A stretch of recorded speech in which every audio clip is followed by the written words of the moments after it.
안녕하세요. 저는 1년 반 전에 결혼한 새댁입니다. 지금은 경기도의 한 오피스텔에서 남편과 살고 있습니다. 어쩌다가 신혼살림을 오피스텔에서 하게 되었냐고요? 저희도 시작은 번듯한 역세권 아파트였습니다.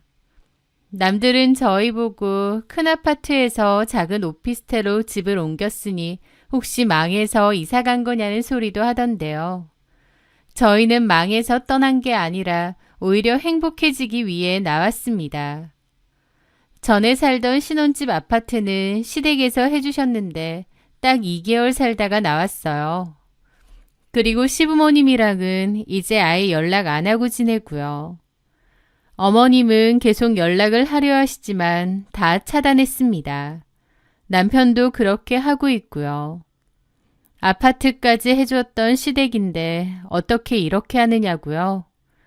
지금부터 그 사연을 이야기해 보겠습니다. 남편이랑 저는 3년 정도 연애하다가 결혼에 골인했습니다. 3년이면 그리 짧은 기간도 아닌데다 결혼 정년기에 남녀다 보니 보통은 각자의 부모님들께 인사도 드리고 왕래도 하면서 지내기도 하잖아요. 하지만 저는 결혼 얘기 나오기 직전까지도 시댁 사람들을 단 한 번도 본 적이 없습니다. 남편이 늘 이런저런 핑계를 댔는데 나중에 알게 됐어요. 시부모님이 저를 탐탁치 않아 하셨고 연애든 결혼이든 다 반대하셨다는 것을요. 남편은 그런 부모님을 설득 혹은 싸워가며 저랑의 만남을 유지해 왔었고 제가 상처받을까봐 그런 말을 일절 안 했던 거였죠. 남편의 부모님이 저를 마음에 안 들어 한다고 했을 때 저는 그분들의 마음을 충분히 이해했습니다. 결혼 전 남편과 저는 소위 말하는 조건 차이가 꽤 났거든요. 제 남편은 소위 말하는 엘리트입니다. 명문대 의과대학을 졸업하고 지금은 대학병원의 외과의사로 일하고 있습니다. 조건도 정말 좋고 사람도 괜찮다 보니 누가 봐도 탐낼 만한 사윗감이었죠. 반면 저는 남편에 비해 평범합니다. 출판사에서 편집자로 일하고 있고 집안도 평범해요. 저희 아버지는 서점을 운영하셨고 지금은 건강이 안 좋아져 가게를 접으셨습니다. 어머니는 평범한 주부시고요. 책 냄새와 사람 사는 정을 소중히 여기며 살아오신 정직하고 따뜻한 분들이시죠. 하지만 돈과 명예를 중시하는 시댁에서 볼 때는 저희 집은 수준 차이 나고 볼품없는 집안일 뿐이었습니다. 결혼 이야기가 오가게 되면서 시부모님이 저를 극심히 반대한다는 것을 알게 되었어요. 똑같은 의사 며느리는 못 볼 망정 최소한 약사나 교수 집안은 되어야 하는 거 아니냐고 하셨거든요. 그리고 저보고 여우라느니 양심 없다는 소리도 하셨습니다. 저는 어머님께 그 얘기를 듣고 너무 큰 상처를 받았고 헤어져야 되나 생각도 했어요. 하지만 남편은 부모님이 뭐라고 하든 전혀 중요치 않다고 만약 허락을 안 해주시면 그냥 우리끼리 씩 올리고 살자고 했습니다. 그래서 저도 저를 사랑해주고 저밖에 없는 그 남자 하나만 보기로 한 거죠. 시댁과 저희 집은 경제력 차이도 꽤 됩니다. 아버님은 30년 전부터 건설업을 하셨는데 신도시 개발 붐을 타고 대박이 터져 돈을 정말 많이 버셨다고 했어요. 어머님은 허영심도 강하시고 돈이면 전부 다라는 가치관을 가지신 분이고요. 물론 남편 말로는 아버지가 잘 나갈 때만큼은 재산이 아니라고 하더라고요. 그 사이에 투자 실패도 좀 있었고 정리한 재산도 좀 있다고 했습니다. 하지만 그럼에도 여유가 꽤 있었어요. 그렇다 보니 더더욱 평범한 저희 집안과 제가 탐탁지 않으셨던 거죠. 남편은 부모님이 뭐라고 하든 저와의 결혼을 밀어붙였고 아들이 완강하게 나오니 결국 시부모님도 마지못해 저를 허락하셨습니다. 정식으로 인사를 하러 갔을 때 어머님은 삐딱하게 저를 보시더라고요. 부모님이 서점하시다가 그만두셨다는데 노후는 괜찮으신가?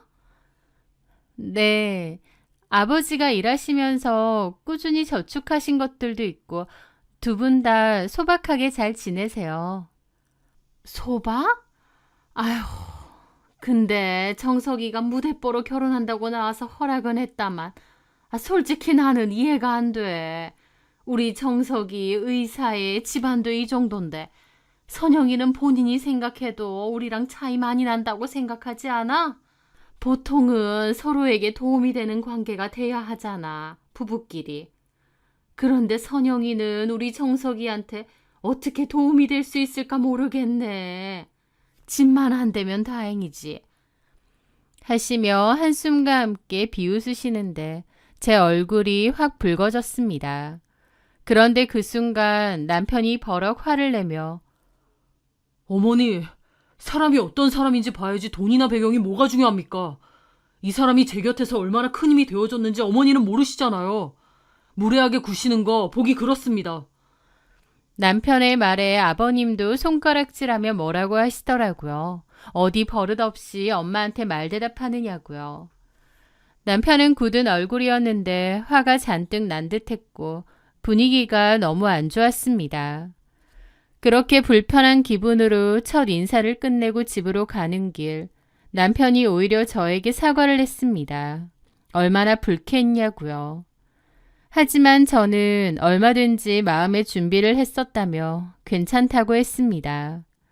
사실 남편은 부모님과 사이가 좋지 않습니다. 특히 어머님과는 사이가 몹시 좋지 않은데요. 어머님은 남편의 친어머니가 아닙니다. 남편 초등학교 입학 전 친어머니가 돌아가셨다고 했고 그때 정식으로 재혼하신 분이 지금의 어머님이라고 했죠. 남편에게는 배다른 남동생 하나가 있었습니다. 그러니까 남편은 돌아가신 어머니와 아버지 사이에서 낳은 자식이고 남동생은 지금의 어머니 아버지 사이에서 낳은 자식이죠. 그 동생은 남편과는 9살 터울이고요. 남편은 워낙 머리가 좋아 예전부터 영재 소리 들으며 컸다고 했고 누가 시키지 않아도 알아서 공부를 했다고 했습니다. 학원이며 과외 한 번 받지 않아도 공부를 곧잘 했다더라고요. 반면 남편의 남동생은 어머님이 온갖 비싼 과외니 학원이니 다 시켰는데도 공부도 못하고 오히려 사고만 치고 다녔다더군요. 그건 지금도 마찬가지고요. 돈 사고에 폭행 사고에 여자 문제까지 아주 골고루 문제란 문제는 다 일으키고 다닌다는데 어머님이 조용히 돈으로 수습하면서 그냥 찍소리 말고 지내만 다오 이러고 있습니다. 대외적으로는 의사 아들을 둔 어머니로 주변에 부러움을 샀지만 사실상 그 아들은 친아들이 아니고 숨기고 싶은 망나니 아들이 친아들이죠. 그리고 어머님은 애초에 저희 남편에게 별로 애정이 없었다고 했습니다. 친아들도 아니거니와 최소한의 연민이나 애정도 없는 것 같다고 했죠. 그저 의사 아들이니 자랑하는 용도, 허영심을 채우는 용도일 뿐이라고 했습니다. 어렸을 때부터 아버님이나 다른 사람들 앞에서는 잘해주는 척, 친어머니의 빈자리를 채워주는 척 했지만 사실은 저희 남편에게 별로 관심이 없고 냉담하셨다더군요. 그런데 정작 자기 친아들은 공부도 못하고 허구한 날 사고만 치고 다니고 반면 저희 남편은 알아서 전교 1등의 수제소리 듣고 다니다 보니 어머님의 태도가 돌변했다고 했습니다. 본인이 생각해도 사고뭉치 둘째 아들 엄마보다는 똑똑한 수제소리 듣는 첫째 아들을 부각시키는 게 나았을 테죠. 그리고 사람들한테도 자기가 친어머니가 아니긴 하지만 이렇게 첫째 아들한테 헌신적으로 잘하고 그런 노력으로 인해 첫째가 공부도 잘하고 똑똑하다는 것을 어필하고 싶었던 모양이에요. 남편은 귀엽고 필요 없다고 하는데도 자기 마음대로 고액의 개인 과외를 시키고 유명한 학원에 등떠밀어 보내고 그랬답니다.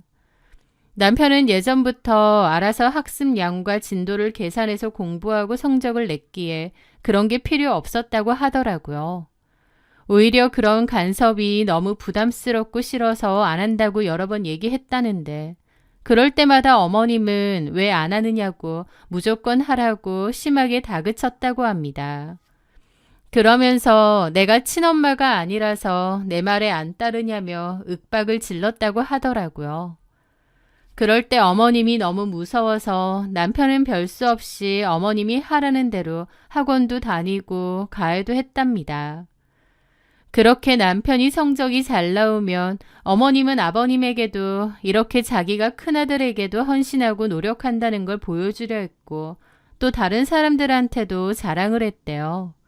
전처의 아들이지만 내 아들처럼 정성껏 돌보고 공부도 열심히 시키고 투자한다면서요.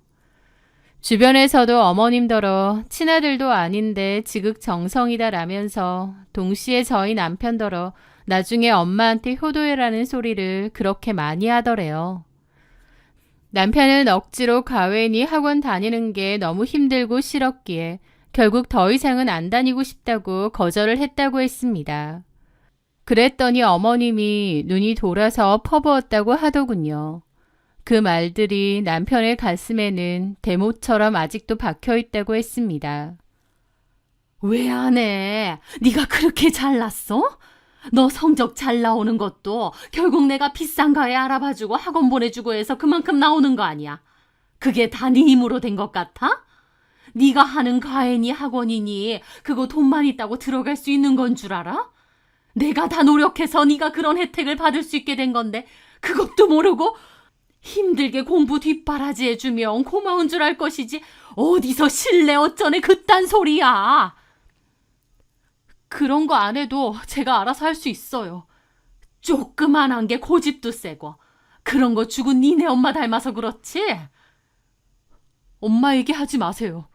이 싸가지 없는 게 어디서...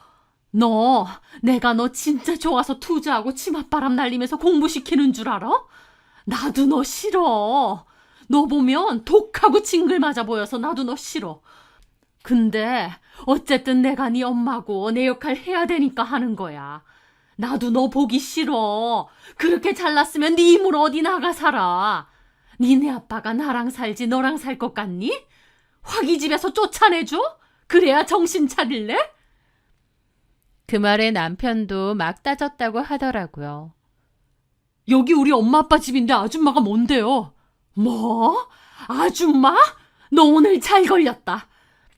그러면서 그때 당시 중학생밖에 안 된 남편을 겉옷도 안 입히고 밖으로 내쫓아 버리셨다더군요. 그때가 남편 말로는 1월이었고 정말 추운 날이었대요. 남편은 슬리퍼 차림으로 쫓겨났는데 너무 추웠고 오갈 데도 없고 엄마가 보고 싶어서 펑펑 울었답니다. 그렇게 밖에서 몇 시간이나 헤매다가 너무 추워 죽을 것 같아서 다시 집으로 왔고 싹싹 빌고 들어왔다고 하더라고요. 남편은 그날 심하게 폐렴이 와서 한동안 고생도 엄청 했는데 어머님은 아버님 앞에서 울면서 친엄마가 아니라서 자기를 무시한다고 자기한테 혼자 따지더니 막무가내로 집을 나간 거라고 거짓말했다네요. 어머님 얘기만 듣는 아버님은 아픈 남편에게 찾아와 크게 꾸짖었다고 했습니다. 어머니 말 거역하지 말고 고분고분하게 살라고요. 남편은 그 과정에서 크게 상처를 받았고 어쨌든 이 집에서 버텨야 했기에 그냥 고분고분 지내자고 결심했다고 하더라고요. 그날 이후로 제 남편은 어머님 심기를 거슬리지 않고 죽은 듯이 처박혀 공부만 했다고 했습니다. 그리고 의대 합격과 동시에 기숙사로 들어갔고 그 후 바로 독립을 했다고 하더라고요. 시간이 많이 흘렀고 남편도 성인이었기에 겉으로 보기엔 아무렇지 않은 가족처럼 지내지만 남편은 아직도 그 일이 생생하다고 했고 치가 떨린다고 했습니다. 남편 얘기를 들어보니 정말 짠하더군요. 그 어린 중학생이 얼마나 서럽고 무섭고 힘들었을까 마음이 아팠습니다. 저는 남편의 손을 꼭 잡고 말했습니다. 고생 많았네. 이제 자기한테 내가 있잖아. 내가 당신 옆에서 진짜 가족이 되어줄게. 고마워, 자기야. 그렇게 저희는 결혼을 준비했습니다. 남편에게 들어서 어머님 성격이 유난스럽다는 건 저도 잘 알고 있었기에 어느 정도 마음을 먹고 한 결혼이었죠. 결혼 과정에서도 참 별일이 많았습니다만 이 사연을 쓰게 된 결정적인 이유인 딱 한 가지만 얘기하자면 바로 신혼집이었습니다. 어머님께서 먼저 집을 해주시겠다 하시더라고요. 어머님 명의로 된 아파트가 있는데 저희 보고 거기서 살라고 하시는 겁니다. 남편은 우리끼리 알아서 한다고 거절을 했어요. 하지만 어머님이 거절을 받아들이지 않았습니다. 의사된 지 얼마나 됐다고 돈도 별로 없으면서 그 좋은 기회를 거절을 하느냐고 그냥 들어가 살라고 하신 거죠. 어머님은 기본적으로 자신의 의견을 거절하는 걸 극도로 싫어하시는 분이었습니다. 어쨌든 남편은 그럼에도 우리끼리 알아서 하겠다고 다시 거절을 했는데 그랬더니 어머님이 저한테 전화가 와서 뭐라고 하신 거죠. 선영아, 내가 집 해준다고 하는 거 안 받겠다고 했다던데 그거 누구 의견이니? 네 의견이야? 정석이 의견이야? 아, 저희가 충분히 대화해보고 결정을 내렸어요. 부모님 손 벌리지 말고 저희끼리 해보자고. 참나, 니들끼리 뭘 하는데? 너 돈 있어? 니네 친정 돈 있냐고? 네? 남편이 의사씩이나 되는데 집 하나는 솔직히 너네 친정에서 해오는 게 맞다. 그런데 너네 집 그럴 형편 아니잖아. 그래서 내가 해준다는데 뭐가 문제야? 너네끼리 한다고? 참 세상 물정도 모르는 소리 하고 있네. 정석이도 정식으로 의사 생활한 지 얼마 안 됐는데다 페이닥터라서 모아둔 돈 별로 없을 거고. 아, 너는 말해 뭐하니? 그 돈으로 뭐 구하게? 코딱지만한 원룸이라도 구하게? 아서라, 무슨 속급 장난하니? 명색이 내 아들이 의사인데 그런 데서 신혼살림 시작하는 거 남들 보기에 쪽팔려서 내가 안 된다. 어른이 해준다고 하면 잔말 말고 들어가서 살면 되지 어디서 오만을 떨어. 남들은 안 해줘서 날린걸. 하여튼 너나 정석이나 현실 감각 없는 성격은 똑같다. 라면서 엄청 뭐라고 하시더라고요. 그러면서 무조건 집 받으라고 그게 현명한 거라고 계속 뭐라고 하셨습니다. 물론 저희 힘으로 대출을 받아서 집을 구할 수도 있었겠지만 시부모님이 집 해준다는데 무슨 대출이냐고 또 뭐라고 하셨어요. 사실 남편은 시부모님과 사이도 안 좋고 독립하고 싶어 하면서도 너무 오랜 시간 어머님에게 가스라이팅을 당한 탓인지 어머님 말을 딱 끊어내지는 못하더라고요. 시부모님은 자기 명의 아파트에 들어가 살라고 계속 다그치셨고 저랑 남편도 결국은 그러자고 했습니다. 신혼집 해주신다는데 굳이 마다하는 것도 좀 아닌 것 같고 거기서 살면서 돈 열심히 모아서 나오자면서 결국 들어가기로 한 거죠. 그렇게 저희는 시어머니 명의의 아파트에 들어가 살기로 결정했고 결혼식도 올렸습니다. 저희 친정에서도 조금 도와주셨고 제가 모은 돈과 남편이 모은 돈을 합쳐 혼수 및 결혼 비용도 다 됐습니다. 그때는 몰랐습니다. 어머님이 기어코 자기 명의의 집으로 저희 들어와 살라고 하는 이유가 본인의 우리 속에 저희를 묶어두려고 하셨다는 걸요. 어머님 명의의 집에서 살게 되다 보니 어쨌든 마음의 부담이 컸고 시부모님이다 보니 잘하려고 노력을 제 딴에는 했었습니다. 그런데 문제가 드러나기 시작한 시기가 바로 신혼집에 가정가구를 넣을 때였습니다. 저희 부부는 여가 시간에 책을 보거나 빔 프로젝트로 영화를 보는 게 달아 집에 TV가 필요 없었어요. 그래서 거실을 아예 우리 둘만의 아늑한 서재처럼 꾸미고 싶었습니다. 그 계획을 들으신 어머님은 저희 신혼집에 찾아오셔서는 혀를 차며 말씀하셨습니다. 이게 뭐니? 무슨 새빵살이 하는 대학생들도 아니고 거실은 집안의 얼굴이야. 궁상맞게 웬 책들이야. 어머니, 저희는 TV를 잘 안 봐서요.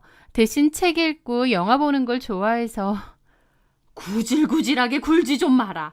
이 집에 이런 게 어울리니? 하시는데 기분이 너무 안 좋더라고요. 어쨌든 저희 집인데 어머님 생각해서 집을 꾸며야 하는 건지. 그때부터 불길한 마음이 들기 시작했습니다. 단순한 의견 차이가 아니라 우리 공간에 대해 뭐든 명령하고 다 간섭하시려고 했거든요. 저희가 사려는 가정과 가구를 일일이 간섭하셨습니다. 그리고 저희 뜻대로 사면 어머님이 저한테 따로 전화해서 따지셨어요. 너 혹시 우리 아들 조종하는 거니? 네? 그게 무슨... 정석이가 좀 차갑긴 해도 내 말 안 듣고 그런 애 아닌데 너랑 결혼 준비할 때부터 영 싸가지가 없어졌어. 네가 뒤에서 다 조종하는 거 아니야? 아니에요, 어머니. 인생을 살아도 내가 너보다 훨씬 더 살았고 살림도 너보다 내가 더 잘한다. 안목도 너랑 비교도 안 되고 내가 어련히 괜찮은 거 추천해 줄까? 어른이 말하면 귀담아 듣는 것도 예의다. 그런 것도 모르니? 라면서 하나하나 다 간섭하고 화를 내셨어요. 그리고 제가 하는 말에 꼬투리를 잡는 것도 심하셨습니다. 뭐만 하면 내가 정석이 친엄마가 아니라서 이따위로 구느냐고 난리를 치시더라고요. 남편에게도 과거에 내가 네 친엄마가 아니라서 나를 만만하게 보느냐고 잡아댔다더니 그게 뭔지 알겠더군요. 스트레스가 이만저만이 아니었고 남편이 참다 못해 한 차례 크게 화내고 집을 뒤집고 나서야 그나마 좀 잠잠해지셨습니다. 속 모르는 주변 사람들은 시댁에서 역세권으로 저 비싼 아파트를 해줬다며 부러워했지만 저는 전혀 행복하지 않았습니다. 마음 같아서는 안 받고 안 살고 싶은데 그것조차도 저희 의지로 안 되었던 거죠. 그뿐만이 아니었습니다. 저희가 입주 전 간단한 부분 인테리어를 하기로 했는데 그것도 다 어머님 마음대로 하셨습니다. 저희는 거실에 책장이 많으므로 아트월 벽이 필요 없다고 했는데도 어머님은 막무가내였습니다. 결국 안 하긴 했지만 어머님은 또 저희한테 실망했다며 화를 내셨죠. 지금 돌이켜보면 어머님은 하나부터 열까지 간섭하고 명령하면서 어머님의 손바닥 안에 저희를 두려고 했던 것 같아요. 그런 일이 반복될수록 남편은 저한테 너무 미안해했죠.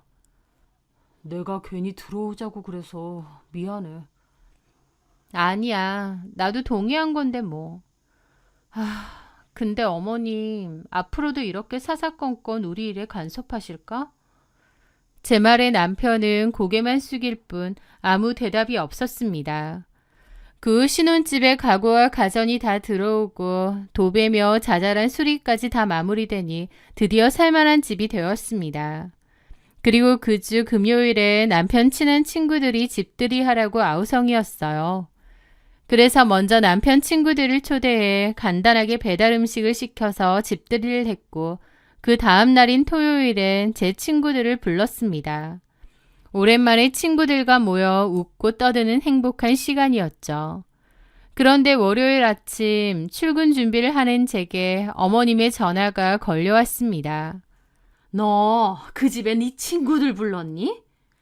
어떻게 아시고는 저렇게 다짜고짜 물으시는 거예요. 아, 예. 정석 씨 친구들 부르고 다음 날은 제 친구들도 불렀습니다. 너는 기본 예의가 없니? 네? 집들이는 어른들 먼저 모시는 게 순서 아니니? 친구들부터 냅다 부르는 건 어느 나라 법이야? 솔직히 순서가 뭐가 중요한 건지 이해는 잘 가지 않았습니다만 하지만 어머님이 저렇게 말하시니 내가 실수한 건가 싶고 또 어른들이 보시기엔 그럴 수도 있다고 생각했어요. 아, 어머니, 제가 양가 어른들 모시려면 장도 보고 음식 준비도 해야 하니까 시간이 필요하더라고요. 정식으로 모시고 싶어서 아직 말씀을 못 드렸는데 제가 실수했나 봐요. 혹시 어머님 다음 주 주말에 괜찮으세요? 제가 정중히 여쭤보니 어머님은 한숨을 푹 쉬며 쏘아붙이듯 대답하시더군요. 다음 주는 안 된다. 필드 나가야 돼. 중요한 분들이랑 약속이야. 아, 그러세요? 그럼 그 다음 주는 어떠세요? 그 다음 주도 안 돼. 동창들하고 모임 있어. 아, 너는 내가 그렇게 한가해 보이니? 나도 내 생활이 있어.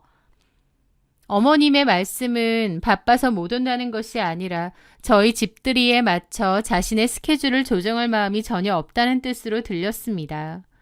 그럼 어머님은 언제가 괜찮으시냐고 여쭤보니 정해서 알려준다고 하시고 끊으시더라고요. 어머님과 통화를 끊고 어른들 집들이를 먼저 했어야 하나 싶었습니다. 제가 실수했다고 생각했고 일단 양가 부모님 초대를 서둘러 하자고 생각했죠. 그런데 어머님은 이미 2주나 약속이 있다고 거절하셨고 또 당신이 날짜를 정해서 주신다고 했잖아요. 그래서 그럼 그 전에 저희 친정 부모님 먼저 초대를 해야겠다고 생각했습니다. 친정 부모님께 여쭤보니 다음 주가 괜찮다고 하시길래 남편과 상의 끝에 친정 식구들 집들이 약속을 먼저 잡게 된 거죠. 그렇게 토요일에 저희 오빠까지 불러서 집들이 명목으로 정성껏 만든 음식을 대접했습니다. 엄마는 우리 딸 시집 가더니 음식 솜씨가 더 늘었네 라며 기뻐하셨고 아빠는 그런 엄마와 저를 흐뭇하게 바라보셨죠. 오랜만에 친정 식구들이랑 웃고 이야기하고 행복한 시간이었습니다. 그때는 몰랐습니다. 그게 그 사건의 발단이 될 줄은 말이죠. 친정을 초대한 집들이가 끝나고 저희 친정엄마가 댁에 돌아가시면서 카톡 프로필 사진을 올리셨어요. 가족 모두 다 같이 찍은 사진을요. 엄마가 사진이 잘 나왔다고 좋아하셨는데 그걸 마침 카톡 프로필 사진에 올리신 모양이에요. 그런데 그걸 어머님이 보셨나 보더라고요. 월요일 오후 한창 일하고 있는 제게 전화를 하셨습니다. 너희 집에 친정 식구들 왔었니? 네, 어머니. 저희 부모님 시간이 마침 맞아서 집들이 초대했어요. 그런데 어머님이 정색을 하며 그러시는 겁니다. 너 지금 뭐 하는 짓이야?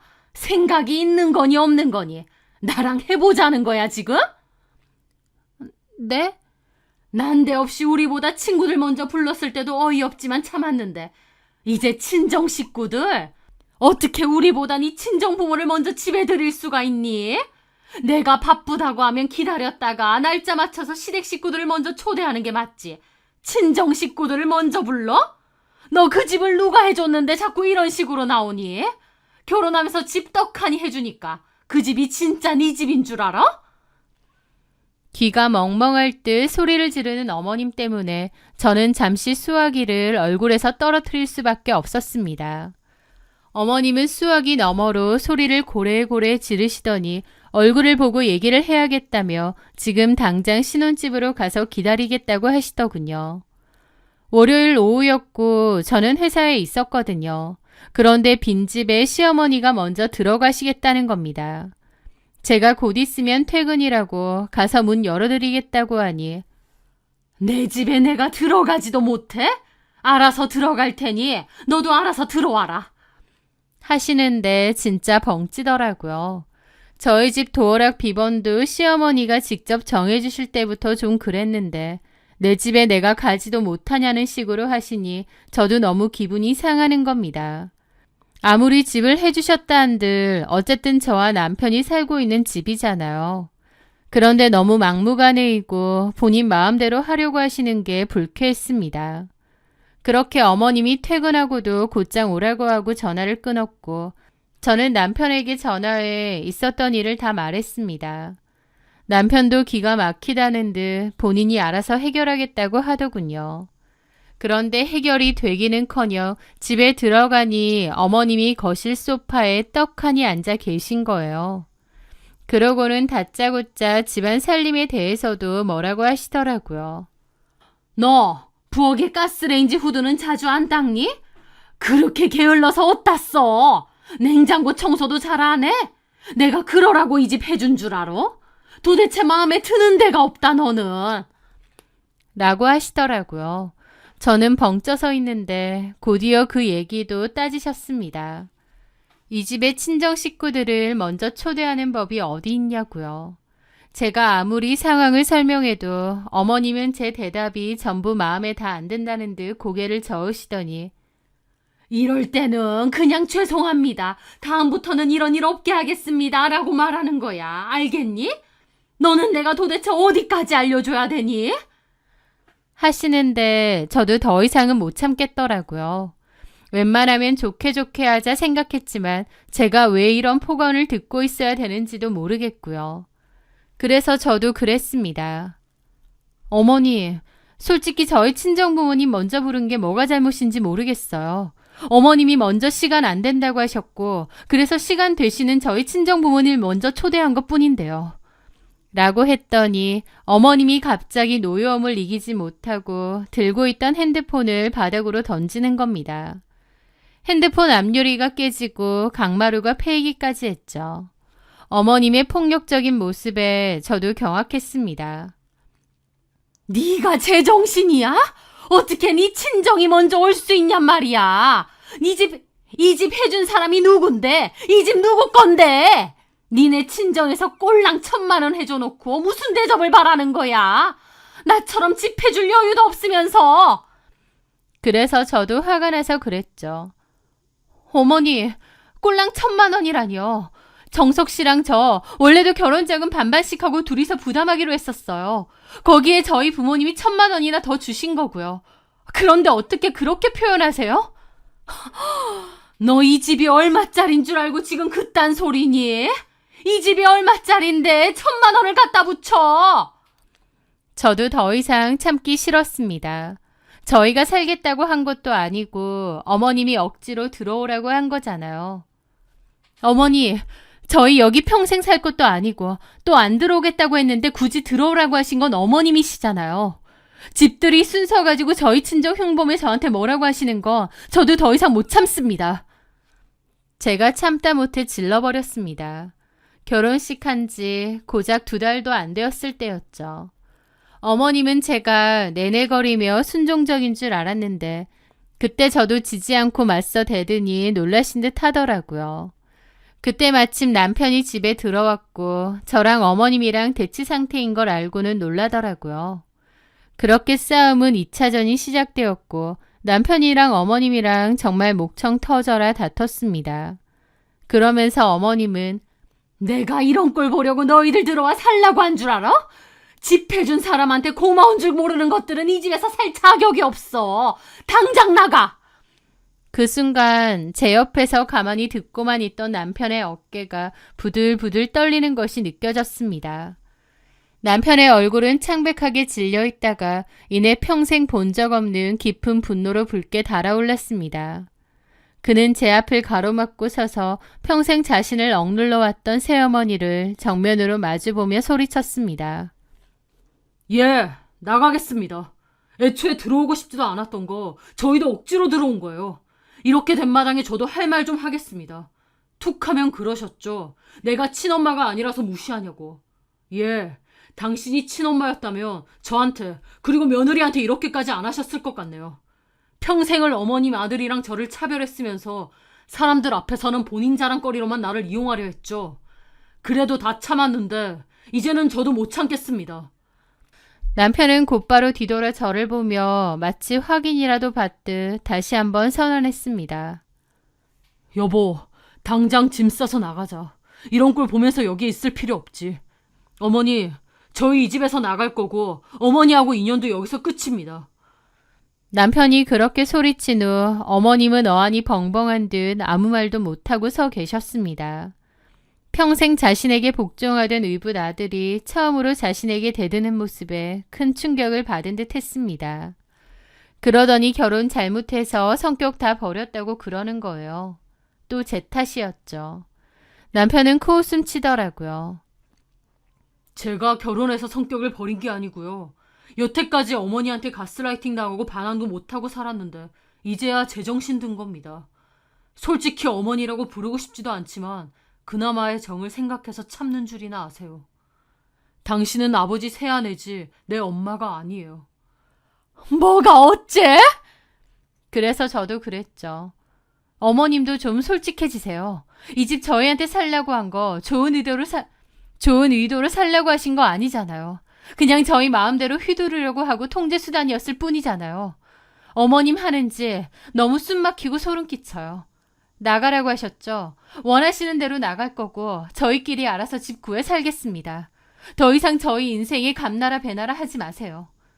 말했더니 시어머니 얼굴이 붉으락 푸르락 난리도 아니더군요. 그랬더니 은혜도 모르는 것들이라며 생난리를 치더니 성질을 내고 나가셨습니다. 저희 부부는 그날 이후로 정말 바로 부동산에 집 알아보러 다녔습니다. 그리고 저랑 남편 회사 중간 지점쯤에 18평짜리 오피스텔 하나 전세 계약했고 최대한 빠른 시일 내에 이사 가능한 업체를 찾아 일주일 만에 이사까지 진행했습니다. 혼수가 다 들어가지 못할 것 같아서 필요한 건 친정에 원래 있던 오래된 가정과 바꾸고 오피스텔에 들어갈 수 있는 꼭 필요한 가정가구만 챙겨서 들어갔습니다.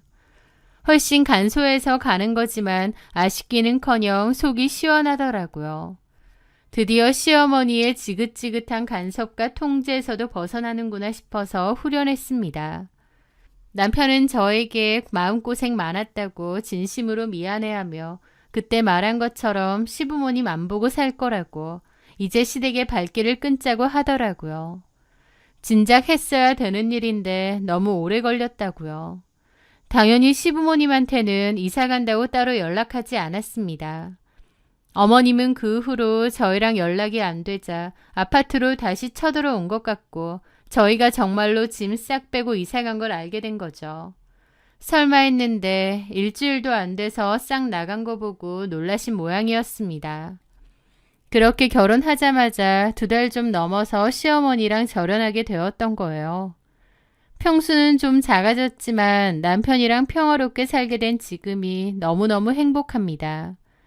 퇴근하고 돌아오면 거실에 앉아 빔 프로젝터로 영화도 보고 같이 맛있는 것도 해먹고요. 그 넓고 불편하기만 했던 아파트에서의 시간보다 이곳이 훨씬 더 따뜻하고 충만한 데다 제가 진짜 원하는 신혼생활이 이거더라고요. 여기서 살다가 아이 가지고 나면 또 계획을 해서 다른 곳으로 이사를 가던지 할 생각입니다. 어쨌든 그렇게 시댁하고는 거의 절연을 했는데 시부모님은 이제 와서 그래도 부모 자식 사이인데 어떻게 인연을 끊느냐 어쩌냐 하며 다시 연락을 하려 했습니다. 하지만 저희 부부는 단호했죠. 더 이상 연락 말라고요. 건너 들어보니 시동생이 또 사고를 크게 친 모양이고 어머님은 그거 수습하러 다니나 보더라고요. 어머님에게 저희 남편은 허영심 때문에 필요한 존재일 뿐이었습니다. 똑똑하고 공부 잘하고 이제는 의사가 된 제 남편은 어머님에게 자랑할 때 필요한 존재일 뿐이었죠. 하지만 이제는 아시겠죠. 사고치고 다녀서 죽어라 뒤치다꺼리 하고 다녀야 되는 답도 안 나오는 둘째 아들. 그 둘째 아들이 진짜 어머님의 아들이라는 걸요. 더 이상 본인의 허영심이나 자랑거리에 제 남편 이용하지 마시고 본인 아들 뒤치다꺼리나 하고 사셨으면 해요. 저희는 이제는 그 누구의 간섭도 없이 저희끼리 차근차근 가정을 잘 꾸릴 생각이고요. 진정한 우리 집은 평수나 삐까뻔쩍한 인테리어로 결정되는 것이 아니라 그 안에서 온전한 우리 자신으로 숨 쉴 수 있을 때 완성된다는 것을 많이 느끼고 있습니다. 시어머니의 아파트는 넓고 번듯했지만 그곳은 저희 집이 아니라 그저 시어머니의 욕심이 머무는 공간이었으니까요. 지금 저희가 사는 작은 오피스텔은 비록 좁고 소박하지만 그 누구의 간섭도 없는 저희 둘만의 진짜 보금자리입니다. 이곳에서 저희는 비로소 진짜 부부가 되어가고 있습니다. 결혼은 한 사람의 인생에 또 다른 사람의 인생이 더해지는 것이지 어느 한쪽이 다른 쪽에 흡수되는 것이 아니라고 생각합니다. 저희는 이제서야 그 당연한 진리를 깨닫고 서로 존중하며 살아가고 있네요. 앞으로는 제 행복 제가 잘 지키며 살아가려 합니다. 제 긴 이야기 끝까지 들어주셔서 감사합니다.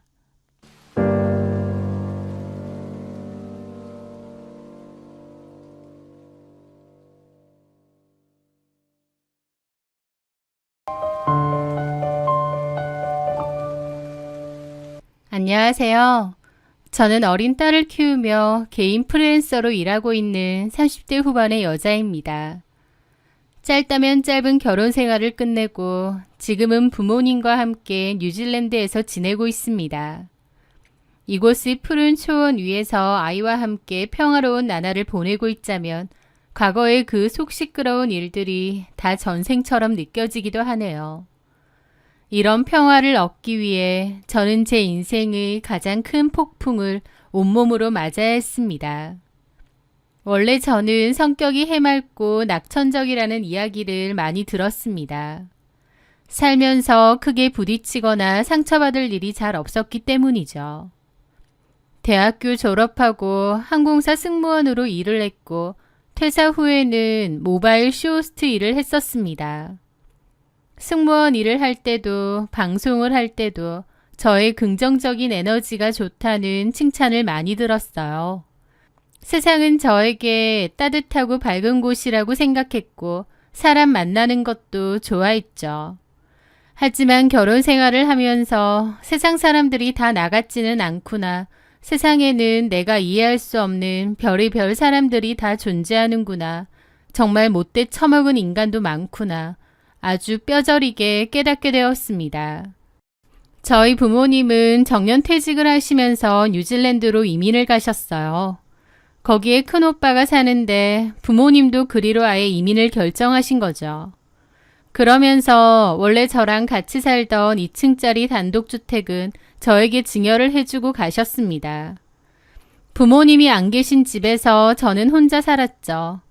2층 주택이라 관리하기가 좀 힘들긴 했지만 그래도 가족의 추억이 담긴 소중한 곳이었기에 제 딴에는 부지런히 관리하며 살았던 것 같아요. 그러다가 그 남자를 만났습니다. 전 남편이요. 전 남편은 당시 고급 자전거 커스텀샵을 운영하는 사업을 운영했습니다. 아는 지인으로부터 소개를 받았어요. 그 남자는 제가 그때 출연했던 모바일 쇼호스트 방송들이 있는데 그것도 찾아봤다고 했습니다. TV에 나오는 건 아니다 보니 일부러 찾아봐야 하는 건데도 저를 소개받는다고 해서 일부러 찾아봤다고 했죠. 지우 씨를 보면 보기만 해도 저까지 덩달아 밝아지는 기분이더라고요. 웃는 모습이 참 예쁘신 것 같아요. 그는 자기도 저처럼 자신만의 브랜드를 만들어가는 사람이라며 저와 공감대를 형성하려 애썼습니다. 저에게 잘 보이려고 노력하는 그의 모습이 귀여웠고 호감이 느껴졌어요. 그리고 저 역시도 그의 열정적인 모습에 끌렸고요. 그렇게 1년 남짓 만나다가 혼전 임신을 하게 되었고 결혼을 약속했습니다.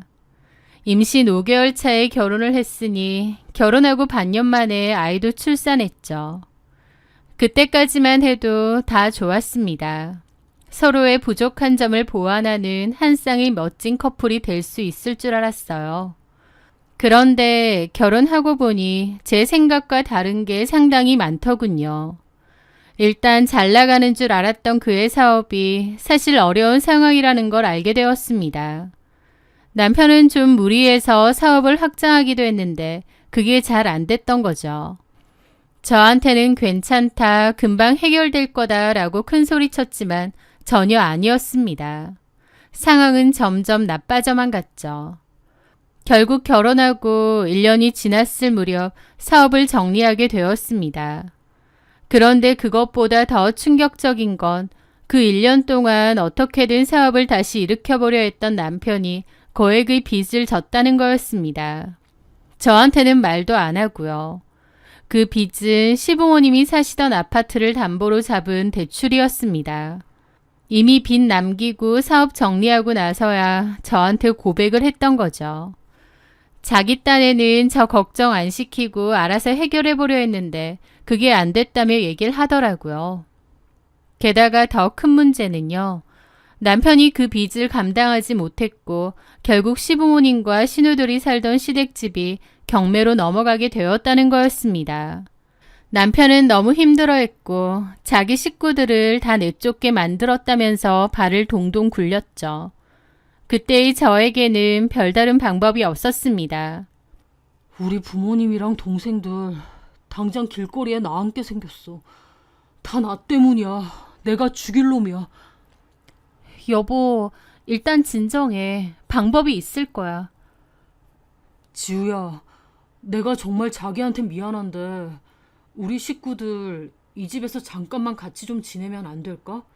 내가 무슨 짓을 해서든 어떻게든 최대한 집 새로 구해서 부모님하고 동생들 나갈 수 있게 할게. 당장 오갈 데가 없어져서 그래. 응?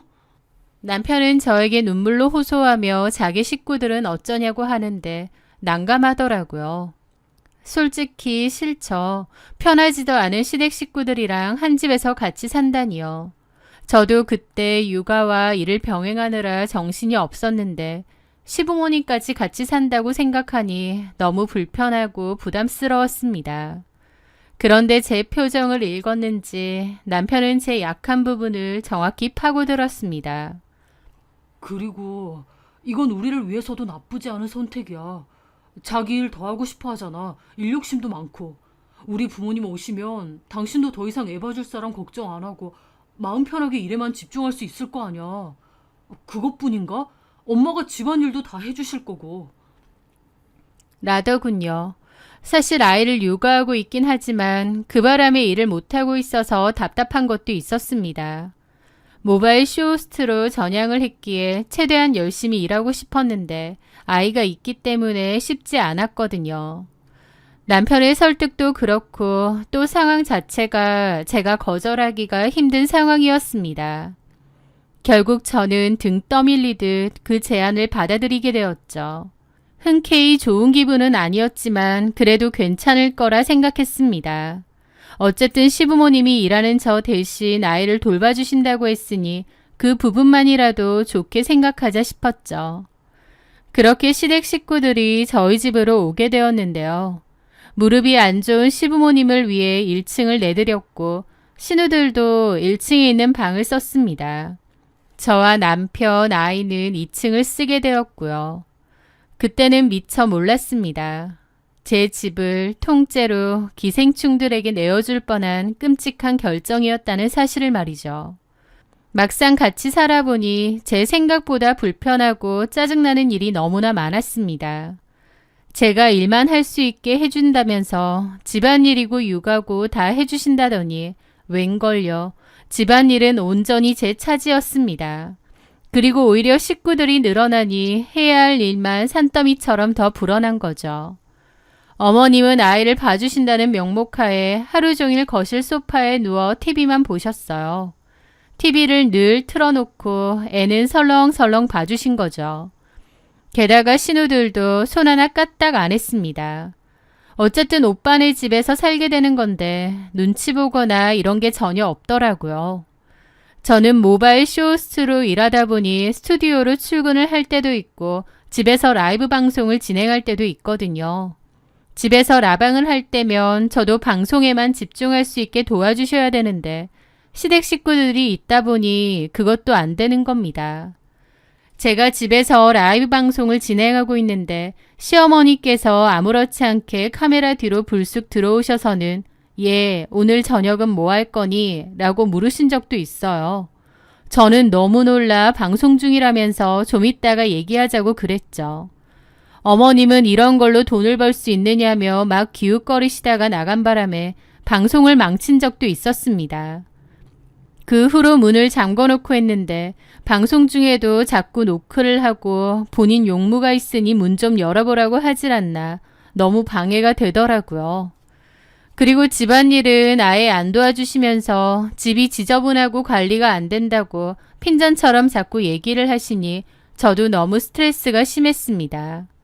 결국 저는 돈을 따로 주고 일주일에 2번씩 오는 도우미를 써야만 했습니다. 도우미를 쓰는 것조차도 어머님하고 갈등이 좀 있었죠. 집에 여자가 몇인데 돈을 주고 집안일 해주는 사람을 부르는 거냐며 저보고 돈 많냐고 하시는 거예요. 어처구니가 없었죠. 어머님 말 맞다나 집에 여자든 남자든 사람이 몇인데 왜 아무도 집안일은 안 하고 나 몰라라 하는지요. 너무 스트레스였지만 그런 걸로 길게 왈가왈부하고 싶지도 않아 그냥 전문가를 쓰는 게 낫다 정도로만 얘기했습니다. 시부모님 못지않게 신우들도 정말 골치 아팠어요. 집에 마음대로 친구들을 데리고 오질 않나 한번 왔다 하면 1층 거실이 엉망진창입니다. 집주인인 저도 거실에 있는 가구나 살림살이를 조심했었었는데 신우들은 그런 것도 전혀 없더라고요. 참다 못한 저는 남편에게 여러 번 얘기했습니다. 자기야, 어머님 아버님 집은 찾고 있어? 집? 여기서 계속 사실 순 없잖아. 그런데 남편은 멋쩍은 얼굴로 그러는 겁니다. 왜? 여기 집 넓고 다 같이 살아도 별 문제 없지 않아? 왜 문제가 없어? 나 솔직히 스트레스 너무 많이 받는데. 엄마가 슬기도 봐주시잖아. 일부러 애 봐달라고 부모님 모셔와서 사는 집들도 있다던데. 슬기만 봐주시면 뭐해. 나머지 집안일은 그대로고 내 몫만 늘어나는데. 그리고 슬기 봐주시는 것도 그래. 어머님하고 육아 스타일도 안 맞아서 사사건건 부딪히는 것도 너무 많아. 어쨌든 내가 엄마니까 이렇게 해주십사 하는 게 있는데 어머님은 그럴 때마다 그럼 네가 하라고 짜증내시면서 슬기 확 맡기고 나가버리실 때도 많잖아. 아, 그거는 자기가 잘못했지. 엄마가 봐주기로 했으면 엄마한테 전적으로 맡겨야 되는 거 아니야? 내가 다른 거 얘기하는 것도 아니고 안전에 관한 거 얘기하는데도 그러신다니까. 애 떨어질지도 모르는데 소파 끄트머리에다가 앉혀놓질 않나. 저번에는 기는 거 연습하라고 애를 엎어놓고 자지러지게 울 때까지 친구분들하고 통화를 하시질 않나. 솔직히 애를 신경 써서 봐주시는 것도 아니야. 아, 엄마도 어떻게 하루 종일 슬기만 보고 있어. 하루 종일 봐달라는 게 아니라 하여튼 차라리 어린이집에 맡기거나 사람 쓰는 게 더 나을 것 같아. 집을 구하고 있긴 한 거야? 그런데 제 물음에 남편은 민기적거리더라고요. 아, 자기도 알지만 나도 다시 사업 일으켜보려고 요즘 백방으로 뛰어다니잖아. 나도 정신 없거든. 내가 천천히 한번 알아볼게. 저번에도 그렇게 말했잖아. 도대체 언제 알아볼 건데. 자기야, 너무 닥달하지 마. 아, 솔직히 내 보기엔 자기가 너무 예민해. 우리 가족들 다 자기한테 피해 안 주고 살려고 하는 것 같은데. 뭐라고? 어이가 없더라고요. 저는 너무 스트레스 받고 있고 그게 한두 개가 아닌데 남편은 자기 가족들이 배려를 많이 해주고 조심하고 편하게 해주지 않느냐 생각하는 겁니다. 본인은 본인 가족들이니 당연히 편하겠죠. 남편에게 물어도 알아볼 생각이 있긴 한 건지 민기적 거리기만 하고 저의 스트레스도 갈수록 쌓여갔습니다. 그러던 어느 날 뉴질랜드에 계신 저희 부모님이 손녀를 보기 위해 한국에 오셨습니다.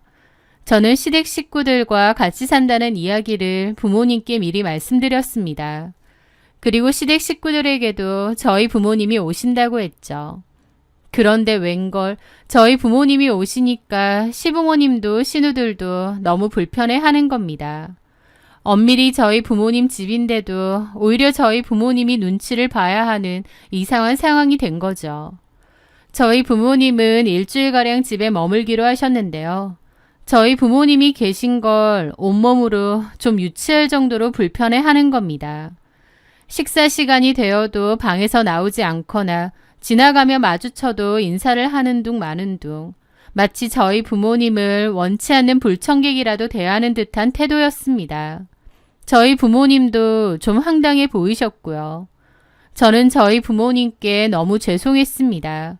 부모님이 저 편하게 살라고 증여해주고 가신 집이었기에 시댁 식구들 같이 산다고 했을 때 걱정을 많이 하셨거든요. 그런데 제가 괜찮다고 사정이 여의치 않아서 잠깐만 지내시다 갈 거라고 말씀드렸었어요. 그러면서 시부모님도 다 많이 도와주시고 배려도 많이 해주시고 신우들도 다 착하다고 말씀드렸었죠.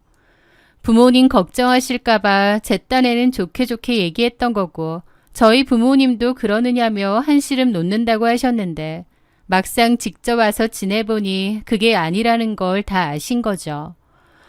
저희 엄마는 저보고 같이 사는 거 괜찮으냐 계속 걱정하셨고 저는 괜찮다고 장서방이 집 알아본다고 했으니 알아보고 금방 나가실 거라고 말씀드렸습니다. 그런데 며칠 뒤 거실에 모여 있었습니다. 그런데 어머님이 그러시는 거예요. 근데 사돈어른들은 언제 돌아가신대니? 일주일에서 보름 정도 있다 가실 생각으로 오셨어요. 보름씩이나?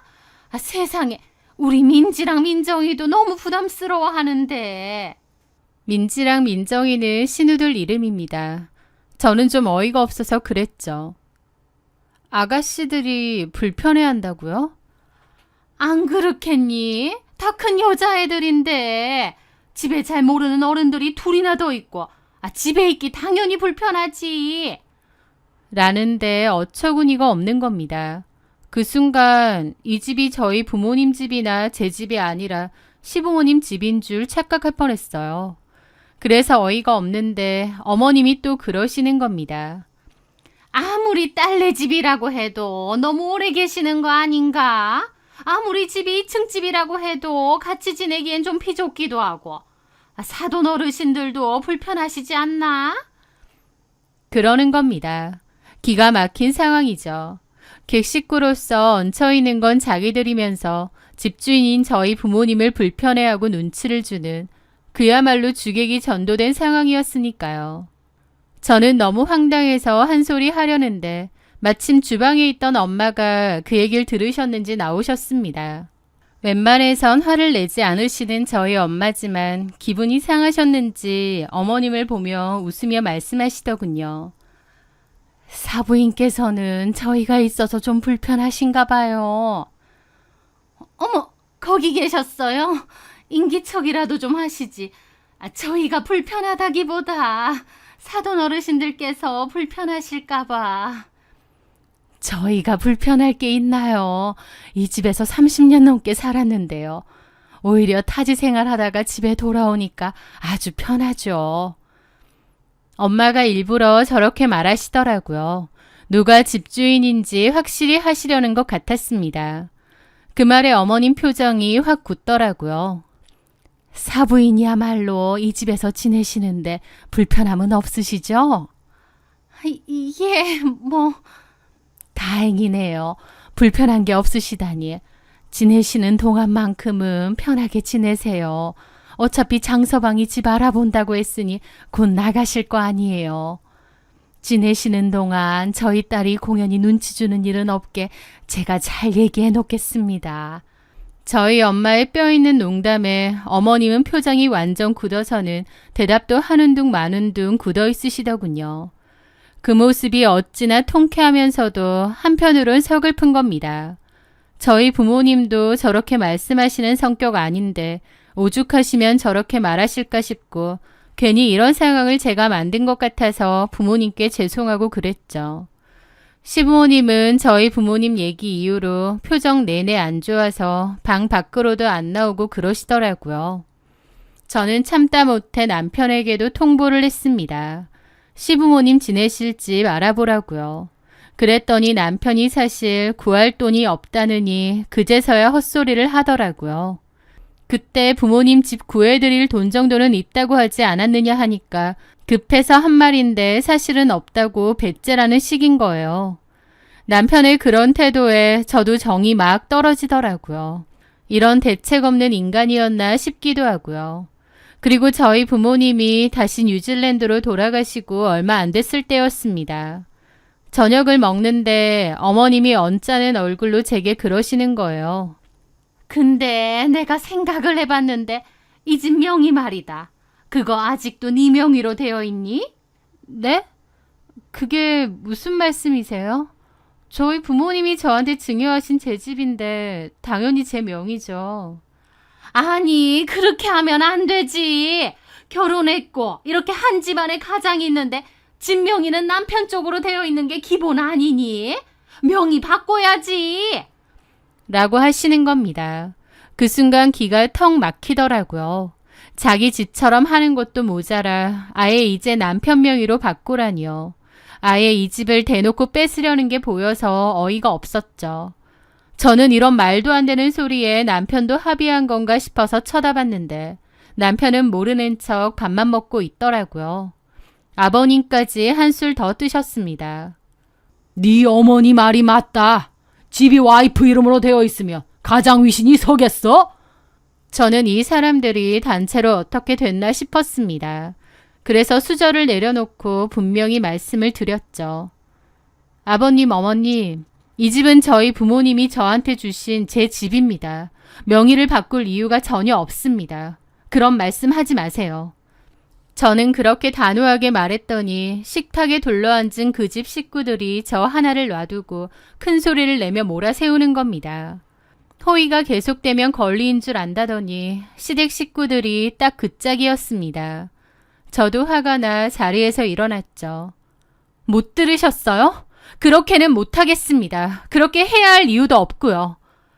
너 이게 뭐 하는 태도야? 시부모 알기를 개똥으로 하네?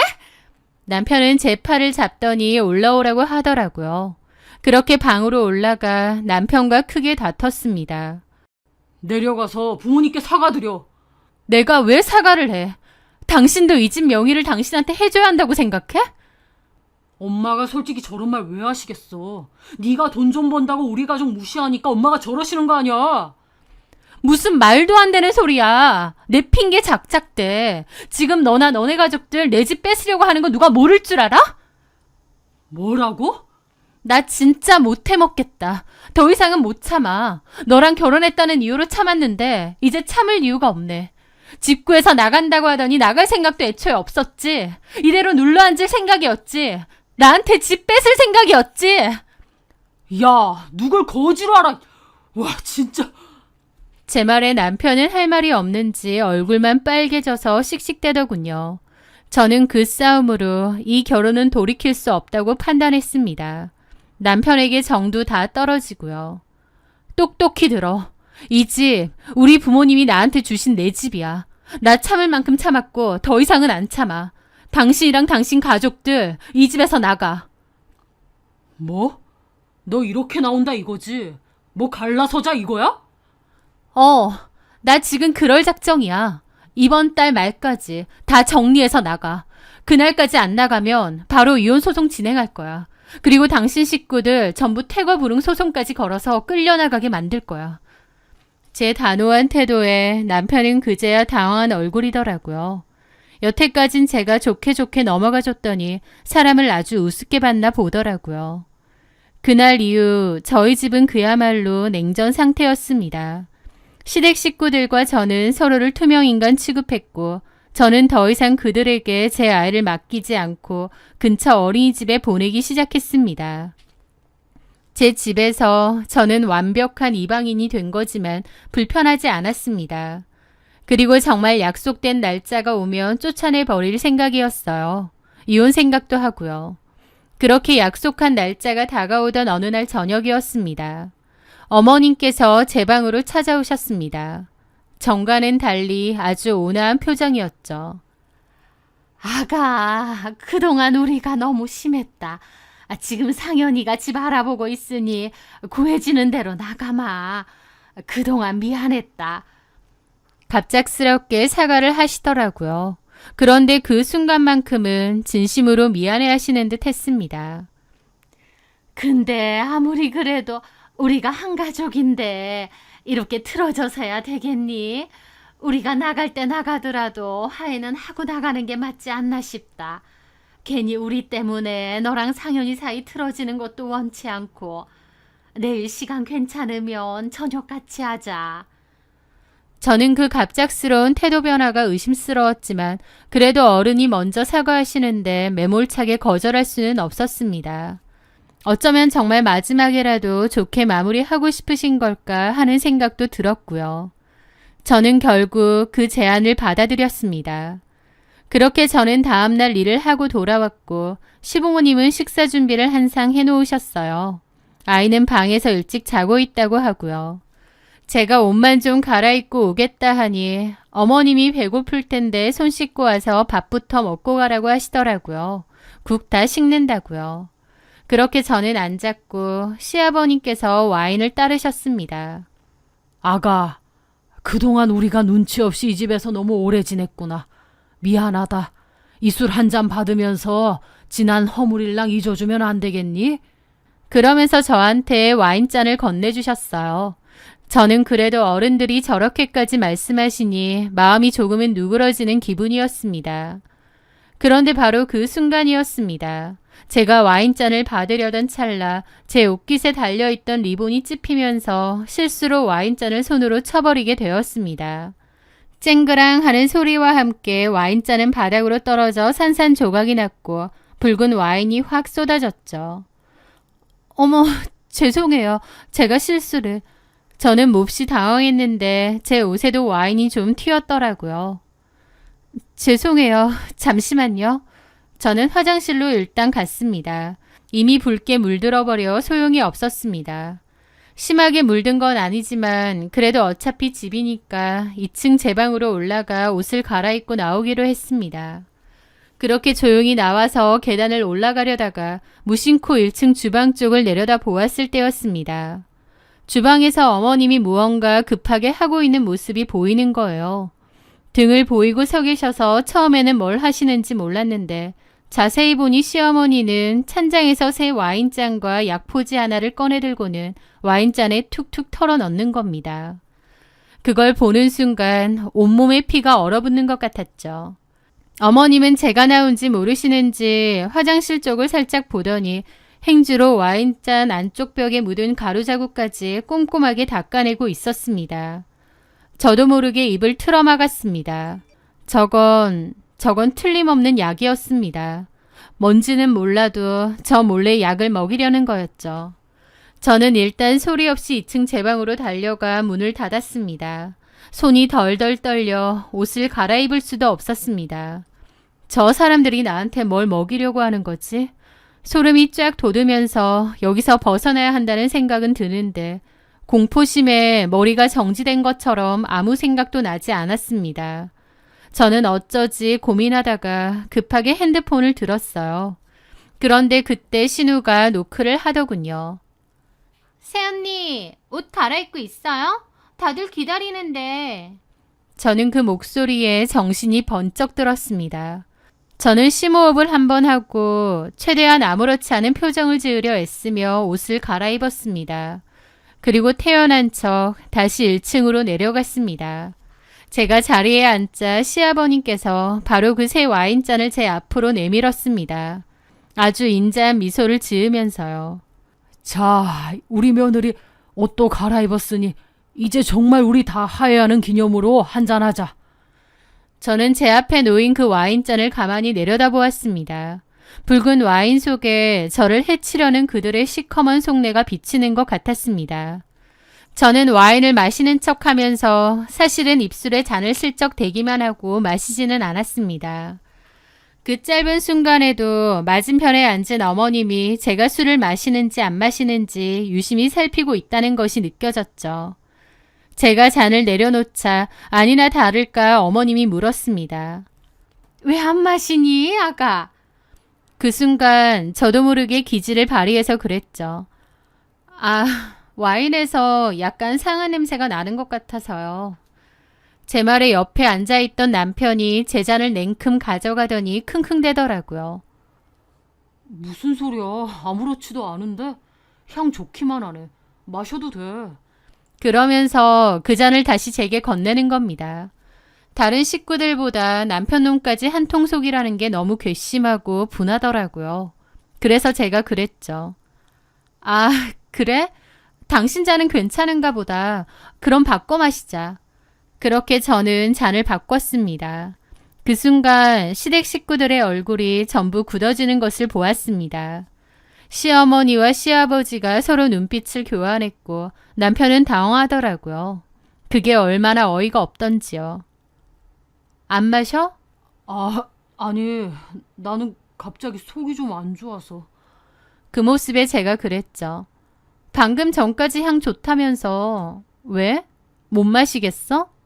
이 와인에 뭐 문제라도 있어? 화가 나서 따졌지만 한편으론 그 순간이 너무 공포기도 했습니다. 그곳에는 제 편이 단 한 명도 없었으니까요. 저는 끝장을 보자 싶어 자리에서 일어나 주방으로 향했습니다. 목이 마르네요. 물 좀 마시고 올게요. 주방으로 걸어가는 척하면서 저는 몰래 주머니 속에서 휴대폰을 꺼내 112를 눌렀습니다. 통화 버튼을 누른 뒤 주머니 깊숙이 넣어두었어요. 그리고 시어머니가 꺼냈던 그 찬장에서 약을 꺼냈죠. 어머님, 이거 뭐예요? 이 약 제 잔에 탔죠? 제가 다 봤어요. 이 약 도대체 뭐예요? 제 말에 시어머니는 당황하며 변명하기 시작했습니다. 약이라니. 그건 그냥 감기약이야, 감기약. 감기약이요? 웃기지 마세요. 술이랑 감기약을 같이 먹는 사람이 어디 있어요? 그리고 어머님, 연세가 몇인데 가루 감기약을 드세요? 저는 더 이상 참지 않고 소리쳤습니다. 도대체 이 약이 뭐냐고요? 왜 저한테 몰래 먹이려고 한 거예요? 쟤 뭔 소리야니. 미쳤나 보다. 그래요. 제가 직접 알아볼게요, 그럼. 저는 그 약봉지를 들고 현관으로 향했습니다. 그런데 그 순간 시댁 식구들이 다급하게 저를 막아서면서 뒤로 확 밀치는 겁니다. 그리고 신우가 제 손에 약을 뺏었고 어머님이 제게 달려드는 거예요. 저는 그 바람에 바닥으로 쓰러졌는데 그 순간 소리를 지르며 제 머리채를 잡고 바닥에 내리 찍는 겁니다. 이 싸가지 없는 년. 시부모 무서운 줄 모르고 네가 그렇게 잘났어? 네 집이라고 유세 떨어 이 망하려나? 아픈 것보다 너무 무서웠습니다. 머리를 바닥에 찌이고 시어머니의 악독한 소나기에 머리채가 잡힌 채 흔들리는 동안 제 눈은 단 한 사람을 향해 있었습니다. 바로 제 남편이었죠. 하지만 남편은 시어머니를 말리지도 않고 이 모든 광경을 보고만 있는데 그 순간 깨달았습니다. 저를 때리는 시어머니보다 그냥 지켜만 보고 있는 저 인간이 더 끔찍한 악마라는 것을요. 그때였습니다. 띵동 띵동 요란한 초인종 소리와 함께 현관문을 부술 듯이 두드리는 소리가 들렸습니다. 경찰입니다. 문 여세요. 가정폭력 신고받고 출동했습니다. 그 소리에 시어머니의 움직임이 멈칫했습니다. 시댁 식구들 모두가 얼어붙었죠. 경찰이 강제로 열기 전에 빨리 열라고 재촉했고 겁에 질린 신우 하나가 떨리는 손으로 현관문을 열었습니다. 그리고 경찰들이 집 안으로 들이닥쳤죠.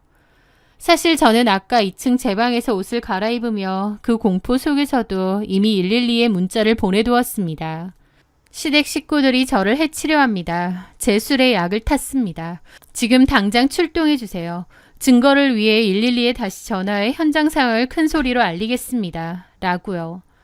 제가 주방에서 소리치며 그들과 다투는 동안 제 주머니 속 휴대폰은 112와 연결되어 이 모든 상황을 생중계하고 있었던 겁니다. 경찰은 바닥에 널브러져 있는 저와 시모를 떼어놓았습니다. 폭행 현행범으로 체포합니다. 내가 뭘 어쨌다고! 저는 경찰의 부축을 받으며 일어나 비틀거리며 휴지통을 가리켰습니다. 저기에 약봉지 있어요. 저한테 몰래 먹이려던 거. 신우가 제 손에서 뺏은 약봉지를 버렸거든요. 경찰은 즉시 휴지통을 뒤져 약봉지를 증거물로 수집했고 시댁 식구들은 모두 경찰서로 연행되었습니다. 저는 경찰의 도움을 받아 병원 응급실로 가게 되었고 그곳에서 진단서를 끊었습니다.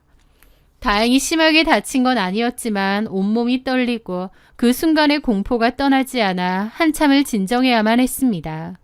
그리고 며칠 뒤 저는 담당 형사에게서 전화를 받았습니다.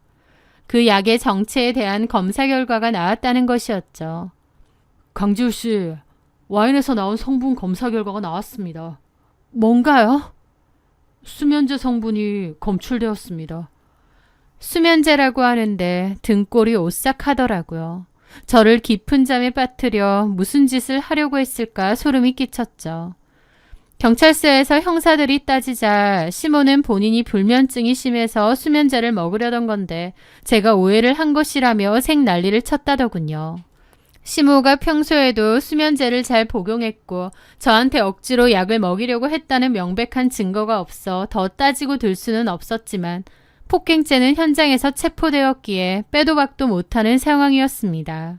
시댁 식구들은 제게 합의를 요구했지만 저는 단호하게 말했습니다. 선처는 없습니다. 법대로 처벌해 주세요. 결국 시어머니는 폭행죄로 처벌을 받게 되었고 저는 곧바로 이혼 소송 및 폭행죄를 근거로 위자료 청구 소송을 걸었습니다. 그 뒤로 지긋지긋한 싸움이 시작되었습니다. 특히 아이의 양육권을 두고 남편과 오랫동안 싸웠죠. 저를 물고 늘어졌습니다. 하지만 법은 제 편이었습니다. 남편의 폭행 사실과 시어머니의 비상식적인 행동들이 인정되었습니다. 하지만 문제는 끝나지 않았어요. 제가 이혼 소송에서 이기고 제 집에서 나가라고 했음에도 그들은 나가지 않고 버텼거든요. 결국 저는 법원을 통해 퇴거 명령을 받아냈고 법원 집행관들과 함께 제 집으로 향했습니다. 그들은 마지막 순간까지도 제게 악담을 퍼부으며 쫓겨났죠. 너 이렇게 독하게 굴어서 천벌받을 거다. 천벌은 남의 집에 기생하며 주인 행세하고 며느리한테 약까지 먹이려던 당신네들이 받겠죠. 두고두고 다신 보지 맙시다. 그들이 떠나고 텅 빈 집을 바라보며 저는 그제야 길고 길었던 악연이 끝났음을 실감했습니다. 저는 부모님이 계신 곳으로 떠났고 그것들은 손바닥만한 집 구해서 꾸역꾸역 같이 산다고 했습니다. 시모에게는 전과가 생겼고 위자료까지 톡톡히 물어야 해서 빚이 더 생긴 셈이죠. 아주 구질구질하게 산다고 하더군요. 소송이 모두 끝나고 저는 집을 정리한 뒤 친정 부모님이 계신 뉴질랜드로 아이와 함께 떠나게 되었습니다. 저한테 약까지 먹이려고 한 미친 인간들이기에 아이와 둘만 한국에 남아있다는 게 무서웠거든요. 이제 와서 돌이켜 생각해보면 애초에 내가 왜 합가를 허락하고 또 그런 불합리함을 왜 참았을까 싶기도 합니다.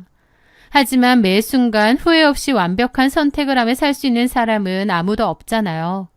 그 바보 같던 마음도 어떻게든 가정을 지키고 싶었던 제 나름의 최선이 아니었나 싶어요. 하지만 이제는 압니다.